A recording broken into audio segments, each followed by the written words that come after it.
Good morning, and welcome to the Stylo News Intelligence Update for July 22nd, 2026.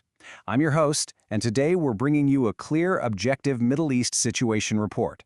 Whether you're tracking global markets, international security, or geopolitical shifts, this morning briefing is designed to cut through the noise and give you the precise, fact-based intelligence you need to start your day. We're going to look at the data, identify the primary patterns of events, and break down the local, national, and international impacts across the region. Let's get right into it. But first, before we begin, I want to note that this early morning update is brought to you by ProWave AI. They're the developers behind Stylo Intel, an advanced AI-powered open-source intelligence program, as well as the commercial Stylo News platform, which you can access right now on the web and through their mobile apps. Here is our agenda for this morning. We'll be methodically covering the active combat zone in Gaza, the escalation between Iran and the Gulf, a government stability assessment in Lebanon, the fragmented national authority in Yemen, and finally, we'll wrap up with a near-term forecast. Starting off with Section 1, Gaza, an active combat zone. Looking at the tactical situation in the Gaza Strip, full-scale fighting is persisting, notably in areas like Nuseirat and western Gaza. Intelligence reporting over the past week confirms continued strikes on both militant targets and civilian concentrations. It's very clear that this theater remains a highly active combat and governance contest.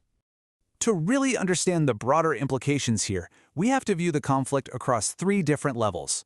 Locally, the daily reality is defined by ongoing bombardment and active combat. Nationally, we're looking at a completely unresolved governance dispute. And internationally, this conflict acts as a powerful catalyst, triggering a wider regional confrontation that's drawing in multiple state and non-state actors. Now, diplomatic efforts to halt the fighting are facing a very distinct hurdle. Open-source intelligence shows that ceasefire negotiations in Cairo remain firmly blocked. The sticking point? The issue of resistance weapons, specifically Article 8. This article concerns the demobilization and disarmament of militant factions, which is a condition Hamas hasn't shown any willingness to accept. The strategic incentives at play here are pretty clear-cut. Historically, Hamas views disarming as a strategic defeat. To them, it represents a loss of internal legitimacy and a forfeiture of deterrence against Israel. On the flip side, preserving their armed forces and heavy weapons ensures their survival and maintains their internal coercive leverage. So, based on high-confidence intelligence estimates, voluntary disarmament is highly unlikely in the near term. Moving on to Section 2. Iran and Gulf regional escalation. The strategic center of gravity has decidedly expanded into a much broader regional confrontation. We are currently observing reciprocal, high-intensity strikes. Iran has claimed drone and missile strikes targeting U.S. and allied host bases in Bahrain, Kuwait, and Jordan. In response, U.S. forces have sustained precision strikes on Iranian military and port infrastructure, hitting areas around Bandar Abbas, Bushehr, and Kish Island. And these strikes are rippling outward with severe consequences. At the local level within the Gulf, we're seeing air defense activations and ongoing threats to infrastructure. Nationally, host countries are facing severe security strains. Internationally, we're tracking major disruptions to maritime commercial traffic in the crucial Strait of Hormuz, along with a significantly elevated threat environment for Western assets across the whole region. A key question analysts are tracking right now is whether Iran will escalate directly against Israel. The current intelligence assessment contrasts a direct strike on Israel with a regional proxy escalation, and it concludes that Iran is actually prioritizing the latter. By attacking U.S. forces, Gulf infrastructure, and commercial shipping, Tehran aims to impose significant strategic costs while attempting to preserve escalation control and avoid a massive, direct retaliation from Israel or the U.S. homeland. Internally, the Iranian government's conflict management leans heavily on messaging. Monitoring open-source social media sentiment reveals that the regime is heavily utilizing a sacred defense narrative. Even though the regime faces underlying structural vulnerabilities and some reports of protests, this wartime emergency framing is currently rallying segments of the population. Consequently, analysts assess that the regime is maintaining internal control and consolidating its power in the near term. Next up, Section 3, Lebanon and a government stability assessment. Looking at Lebanon, the deep complexities on the ground are very evident. The national government is fragile, but it does remain intact, with President Aoun engaging diplomatically, including having discussions in Washington, to represent the internationally recognized state. However, The state is facing severe, foundational challenges when it comes to enforcing a monopoly of force within its own borders, particularly down in southern Lebanon adjacent to the Israeli border. The impacts of this border friction are stark. Locally, the Lebanese armed forces have a heavily constrained reach. Internationally, the central government is essentially caught in a vice. They're facing severe coercive pressure from U.S. sanctions demanding limits on Hezbollah, coupled with intense Israeli military signaling regarding control of that southern border. What complicates this dynamic even further is the factual intelligence reporting regarding Hezbollah's posture. The group explicitly rejects diplomatic frameworks that would limit its freedom of action, and it maintains independent military operations.